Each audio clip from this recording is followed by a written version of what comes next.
ప్రపంచవ్యాప్తంగా ఘనంగా జరిగే క్రిస్మస్ పండుగను నంద్యాల జిల్లాలో అంగరంగ వైభవంగా పండుగ వేడుకలు జరుగుతున్నాయి. 118 సంవత్సరాల చరిత్ర కలిగిన హోలీ క్రాస్ కేథడ్రాల్ చర్చిలో భక్తి శ్రద్ధలతో క్రిస్మస్ పండుగ ప్రార్థనలు జరుపుతున్నారు. క్రిస్మస్ పండుగ సందర్భంగా వేల సంఖ్యలో భక్తులు ప్రార్థనలో పాల్గొన్నారు. క్రైస్తవులతో కలిసి నంద్యాల ఎమ్మెల్యే శిల్పా రవిచంద్ర కిషోర్ రెడ్డి, ఎమ్మెల్సీ ఇస్సాక్ బాషా పాల్గొన్నారు.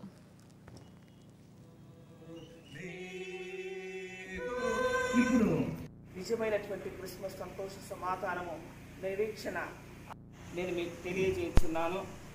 దావీదు పట్టణమందు నేడు రక్షకుడు మీ కొరకు పుట్టి ఉన్నాడు. భూలోకములకు వచ్చి తండ్రి మా పాపములన్నింటినీ పరిహరించినందుకు నీకు స్తోత్రము చెల్లిస్తున్నాం. తండ్రి అందుకు స్తోత్రము చెల్లిస్తున్నాం. అంతేకాదు నాయన నీ యందు విశ్వాసం ఉంచి ప్రతి వాడు నా కుమారుడని చెప్పి ఉన్నారు. ఆయన నీ జన్మను పురస్కరించుకొని